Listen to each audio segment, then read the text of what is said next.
the Roman Empire. To its people, Rome was not simply a city. It was the center of the world.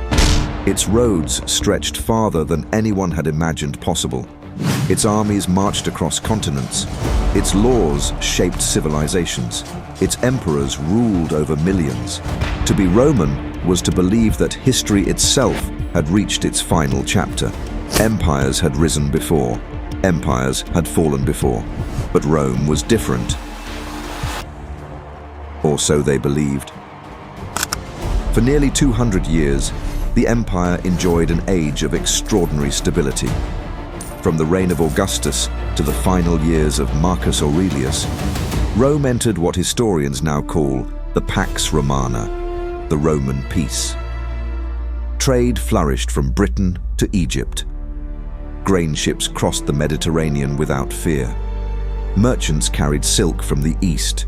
Engineers built roads, bridges, and aqueducts that would survive for millennia. The Roman legions stood as the most disciplined military force the ancient world had ever known. To those living within its borders, the empire seemed invincible. The frontiers were secure, the cities were prosperous, the treasury was full, and the future appeared limitless. But history has a habit of hiding its greatest turning points behind moments that seem almost ordinary. Because empires rarely collapse the day the world notices, they begin to crumble long before anyone is willing to admit it. The first cracks are almost invisible. A political decision, a succession no one questions, a compromise made for convenience, a leader who seems merely disappointing instead of dangerous. Individually, they appear insignificant. Together, they can change the fate of the world. In the year 180 AD, an old emperor lay dying.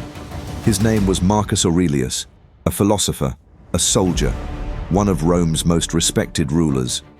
For nearly 2 decades, he had defended the empire against relentless wars and mounting pressure along its borders. Yet even he could not escape the one enemy that defeats every emperor: time.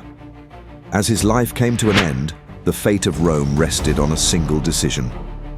He chose his son, Commodus. To many, it seemed like the natural order of succession, a son inheriting his father's throne, an empire continuing its glorious journey. No riots, no invasions, no sign that history had just changed direction. But sometimes, the most important day in history looks exactly like every other day. Because the fall of Rome did not begin with the barbarians at its gates. It began with a decision made inside the imperial palace, and almost no one realized what had just begun. The first crack. When Marcus Aurelius died in the spring of 180 AD, Rome mourned the loss of an emperor unlike any before him. He had spent much of his reign on the frontiers, leading armies through bitter winters and endless campaigns against Germanic tribes. Even in war, he wrote about reason, duty, and self-control. History would remember him as the philosopher king. But philosophy could not solve one final problem: who would rule after him? For nearly a century, Rome had followed an unwritten tradition. Its greatest emperors had not always chosen their own sons. Instead, they adopted the man they believed was most capable of ruling. The system had produced wise leaders and remarkable stability. Marcus Aurelius broke that tradition. Instead of choosing the empire's most capable servant, he chose his own son, Commodus. At just 19 years old, Commodus became emperor of the most powerful empire on earth. At first, nothing seemed unusual. The Senate pledged its loyalty. The legions accepted their new ruler. The people celebrated another peaceful succession. Rome appeared as strong as ever, but appearances can be dangerously misleading. Unlike his father, Commodus had little interest in governing. Military campaigns bored him. State affairs demanded patience he did not possess. He preferred luxury over responsibility, entertainment over administration, admiration over respect. While experienced generals defended the borders, the emperor spent more time inside his palaces than on Rome's frontiers. Gradually, power shifted into the hands of ambitious courtiers, corrupt officials, and men whose loyalty could be bought. The distance between the emperor and the empire grew wider every year. Then came something even more dangerous. Commodus became obsessed with his own image. He ordered statues of himself dressed as Hercules. He appeared in the Colosseum as a gladiator, fighting carefully selected opponents before cheering crowds. To the people, these spectacles were entertaining. To the Senate, they were humiliating. The ruler of the civilized world was no longer acting like an emperor. He was performing like a celebrity. Every appearance deepened the divide between the throne and those expected to support it. Trust began to disappear. Fear quietly took its place. Inside the imperial court, conspiracies multiplied. Assassination plots became common. Loyalty became uncertain. No one knew who would betray whom. The empire itself remained wealthy. Its cities still flourished. Its roads still carried merchants across continents. From the outside, Rome looked almost unchanged. But beneath the surface, something far more dangerous than any invading army had begun to spread. Confidence was fading. Institutions that had once held the empire together were beginning to weaken. For generations, Romans had believed their greatest strength was their army. In reality, their greatest strength had always been stable leadership. And when that stability disappeared, everything else slowly began to follow. On the final night of December, 192 AD, Commodus was assassinated. He died not on a battlefield, but inside his own palace. The empire survived his death, but the illusion of permanence did not. For the first time in generations, the throne of Rome no longer looked untouchable. It looked vulnerable. And once the world realized that emperors could fall, men across the empire began asking the same dangerous question. If an emperor could be overthrown, why not become emperor yourself? Rome had survived a bad ruler. What it could not survive was what came next. The crisis that broke Rome. For more than 2 centuries, Rome had survived wars, rebellions, and ambitious enemies. But it had always depended on one thing above all else: stability. The emperor was the center of the entire system. When the throne was strong, Rome was strong.